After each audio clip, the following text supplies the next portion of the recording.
देश प्रदेश के इस खास शो में आपका स्वागत है। मैं हूं शारिक खान। बिहार चुनाव में महागठबंधन का शुरू किया हुआ नौकरियों का मुद्दा सबसे अहम बन गया है। तेजस्वी यादव अपनी हर सभा में 10 लाख सरकारी नौकरियों का वादा दोहरा रहे हैं, लेकिन मुख्यमंत्री अब हर सभा में इसकी हवा निकालने में लगे हैं और पूछ रहे हैं नौकरियां कहां से आएंगी। बहुत लोगों को तो काम का न अनुभव है न उसके बारे में कोई जानकारी, कुछ भी बोलते रहते हैं। इन सब बातों पर सोचने की कोई जरूरत नहीं है। बिहार के मुख्यमंत्री और एनडीए के इस पद के उम्मीदवार नीतीश कुमार अब अपनी हर सभा में तेजस्वी यादव के 10 लाख नौकरी के वादे का कुछ ऐसे जवाब देते हैं। वहीं तेजस्वी ने शनिवार को भी अपने हर सभा में इस मुद्दे पर साफ साफ कहा कि यह उनकी मुख्य प्राथमिकता है। अरे नीतीश जी के दोस्तों को बुलाते हैं ना,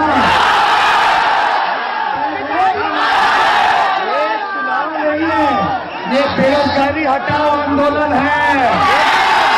कितने नौजवान बेरोजगार जो हाथ उठा के बताओ। इतनी बड़ी संख्या में लोग जो है बेरोजगार हैं, लेकिन ये मोदी जी को, नीतीश जी को नजर नहीं आ रहा है कितनी बड़ी संख्या में लोग जो है वो बेरोजगार है। चुनाव के पहले चरण में कई जगहों पर लोक जनशक्ति पार्टी ने अग्रणी जाति के उम्मीदवार खड़ा करके उनकी पार्टी को परेशान किया था। उसके बाद नीतीश कुमार ने आबादी आधारित जातिगत जनगणना का राग छेड़ा, लेकिन भाजपा ने उस सुर से सुर मिलाने से इनकार कर दिया। संख्या वगैरह का सवाल है, वो तो जो जनगणना होती है और उसी के बाद निर्णय होता है, और ये निर्णय कोई हम लोगों के हाथ का नहीं है। जनगणना वाला हम लोग तो चाहेंगे भी जितनी आबादी है उस हिसाब से उसको रिजर्वेशन का प्रावधान होना चाहिए। इसमें हम लोगों को कहां कोई दो राय हो सकती है। आरक्षण के बारे में हमारी सोच बहुत स्पष्ट है। जो संवैधानिक आरक्षण है उसके हम पूरे समर्थक हैं। भाजपा की सरकार ने पिछड़ों को विकास के लिए सिर्फ प्रॉमिस ही नहीं किया है, काम भी करके दिखाया, आरक्षण भी दिया है। और हमारी एनडीए की सरकार थी नरेंद्र मोदी की, जिसने 10% गरीब अगड़ों के लिए भी आरक्षण दिया है। तो हम इस तरह से समावेशी भारत की कल्पना करते। इस चुनाव में अगर तेजस्वी का रोजगार का मुद्दा चला तो नीतीश कुमार के लिए परेशानी बढ़ सकती है।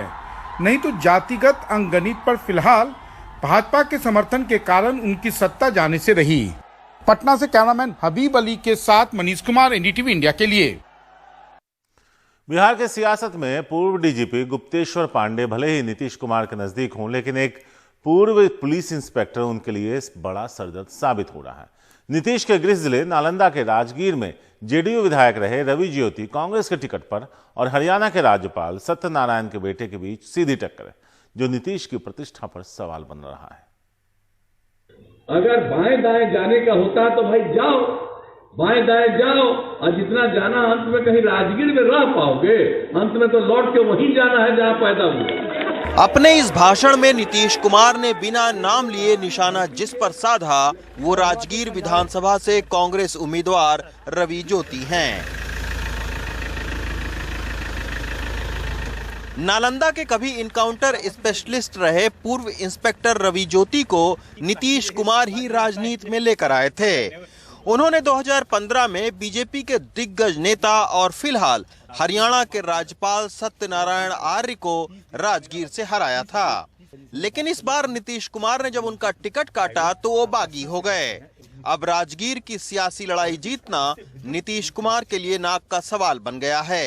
बड़े नेता हैं, सुलझे हुए आदमी हैं, पता नहीं इलेक्शन का टाइम है, लोगों का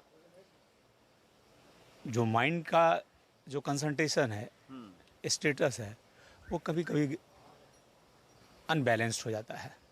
अगर किसी जेडीयू के कार्यकर्ता को ये टिकट दी जाती तो मुझे कोई दिक्कत नहीं होती, क्योंकि मुझे लगता कि मुझ में कहीं ना कहीं कोई कमी है या मेरी क्षेत्रों में शिकायत है, इसलिए कैंडिडेट बदल दिया गया। लेकिन उस आदमी को टिकट देना जिनके पिताजी को मैं हराया, ये मुझे पचा नहीं।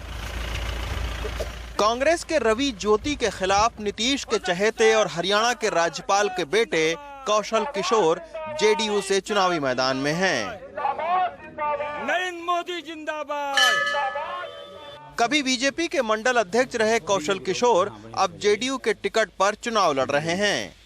नालंदा नीतीश कुमार का सियासी गढ़ माना जाता है, इसीलिए राजगीर की लड़ाई पर सबकी नजरें टिकी हैं। शायद उनके लिए वही जगह सुटेबल होगा, मुख्यमंत्री जी ने ऐसा सोचा होगा। मैं राजनीति में था और पिछले 10-15 वर्षों से था। बीजेपी के मैं विभिन्न पदों पर मैंने काम किया है। 2015 में नालंदा की 7 सीटों में से 4 सीटों पर जेडीयू और एक सीट पर बीजेपी और आरजेडी ने जीत हासिल की थी। इस बार जेडीयू 7 में से 6 सीटों पर खुद लड़ रही है, जबकि 1 पर बीजेपी है। अब 10 तारीख के नतीजे बताएंगे कि नीतीश कुमार अपने सियासी गढ़ में कितने मजबूत हैं। नालंदा से रवि रंजन और मुन्ना के साथ रवीश रंजन शुक्ला, एनडीटीवी इंडिया।